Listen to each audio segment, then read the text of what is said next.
C'est un Roméo et Juliette spectaculaire, autant le dire, qui se joue à Bastille jusqu'au 15 juillet. L'opéra de Gounod, lumineusement mise en scène par Thomas Joly, est interprété par un couple de chanteurs exceptionnels. Benjamin Bernheim, on le verra tout à l'heure, est à vos côtés. Elsa Dreissig, merci d'être avec nous. Vous êtes soprano et donc à vos côtés, le metteur en scène que j'ai cité, Thomas Joly. Alors, c'est votre deuxième mise en scène. Ce spectacle mythique n'a pas été joué sur la scène lyrique parisienne depuis 1985. Qu'est-ce qui vous a donné envie de nous montrer ce Roméo et Juliette? Alors à l'opéra, c'est pas moi qui décide, c'est Alexander Neff, le directeur de l'Opéra de Paris, qui m'a appelé. Et l'histoire est assez jolie. Ouais. C'est pendant le tout premier confinement, j'étais directeur d'un théâtre à Angers, du théâtre d'Angers, et il était fermé, bien sûr, comme tous les lieux culturels. Et j'ai joué une petite scène de Roméo et Juliette pour mes voisins et mes voisines depuis mon propre balcon en juin. D'accord. Et c'est le plus petit spectacle de ma carrière, mais celui qui a eu un très très grand retentissement, jusqu'à donc le directeur de l'Opéra de Paris qui m'a dit: vous avez joué Roméo et Juliette sur votre balcon, je vous propose de le jouer, enfin de le mettre en scène sur la scène de l'Opéra Bastille. Et l'aventure était lancée. Elsa Dreissig, qu'est-ce que ça fait de jouer? Alors je veux dire Dreissig et Dreissig parce que vous avez des racines danoises. Qu'est-ce que ça fait de jouer Juliette? Disons-le, quand même, l'histoire d'amour la plus connue au monde, aussi sans doute la plus universelle. Tout à fait. Ben, c'est un rêve incroyable. À chanter, c'est fantastique. À jouer, c'est très inspirant. J'apprends beaucoup de Juliette et je sais aussi que ça va être une relation qui va grandir et qui m'apporte artistiquement et vocalement énormément pour le futur. Et qu'est-ce que ça exige justement d'interpréter ce rôle?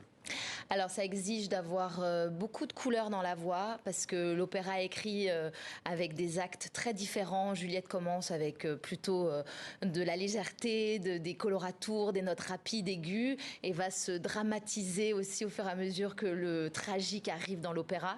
Et donc ça demande quelque chose d'assez grand dans la voix. Eh bien, sans plus attendre, place au théâtre. Cette pensée horrible a glacé tout mon sang. Que deviendrai-je en ces ténèbres, dans ce séjour de mort et de gémissement que les siècles passés ont rempli doucement, où Tybalt, tout saignant encore de sa blessure, redevant dans la même sphère,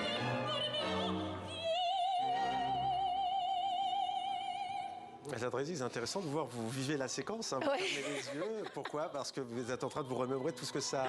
Non, c'est aussi pour être honnête, de se voir et de s'entendre, c'est assez douloureux. Facile, ça nous le fait Parce tous, que rassurez-vous. voilà, Et on imagine qu'à votre niveau, c'est amplifié. Thomas Joly, vous n'êtes pas livré, en fait, disons-le, une interprétation à une lecture nouvelle de Roméo et Juliette. Vous assumez, vous dites que vous avez voulu nous offrir autre chose.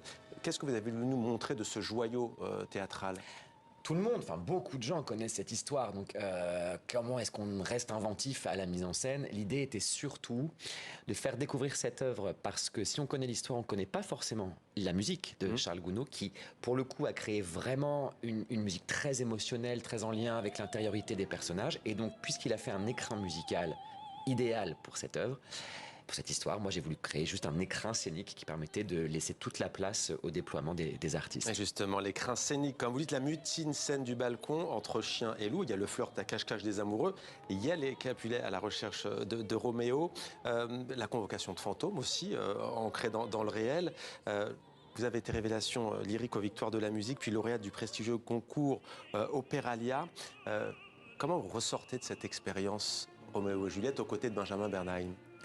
Alors, j'en sors pas encore, hein, Suisse, ouais. parce que là, Ça va continuer. Je suis en plein dedans et ça continue encore, mais disons que je sens, comme je disais au tout début, ça va vraiment m'accompagner et je grandis et ça me nourrit en fait, parce que musicalement, je connaissais pas assez bien l'œuvre et aujourd'hui, maintenant, je la connais jusqu'à ma plus grande intériorité, et c'est génial de pouvoir grandir comme ça intimement avec un chef-d'œuvre, et que ce soit le livret, la pièce de Shakespeare ou l'opéra. Ouais. C'est une force incroyable que de la connaître comme ça. Chef-d'œuvre shakespearien. Et Gounod, c'est une histoire qu'on entend tous les jours, qui existe depuis la nuit des temps et qui existera toujours. Le Russe qui se marie avec l'Ukrainienne, le Palestinien avec l'Israélienne, c'est Benjamin Bernheim qui dit ça. Vous reprenez ses propos sur l'universalisme. C'est l'universalité de cette œuvre, de l'amour impossible, du mariage des contraires, des paradoxes, des oxymores. Enfin voilà, Shakespeare a mis dans la même pièce tout ce qui ne va pas ensemble et qui va donc créer du drame, de la tragédie. Un hymne à de la beauté. paix, en quelque sorte. qui va interroger effectivement la paix, puisque malheureusement ces deux amants vont périr. Je crois que tout le monde connaît la fin. Là, vous n'avez pas divulgaché, comme on dit en bon francophone. Mais la vraie question qui se pose derrière, c'est à quoi bon en fait? Ces deux amants ne faisaient que s'aimer finalement, et comment ils trouvent la mort. Hymne à l'amour aussi. Merci beaucoup en tous les cas d'être venu sur notre plateau, Thomas Joly. Merci également à vous infiniment, Elsa Dreisig. Je précise d'ailleurs que dans tous les cinémas UGC, vous pourrez voir prochainement cette œuvre, et jusqu'au 15 juillet à l'Opéra Bastille, et aussi lundi 26 juin 19h30 en direct sur France.tv/culturebox. Tout est dit. Merci à tous les deux d'être venus sur notre plateau.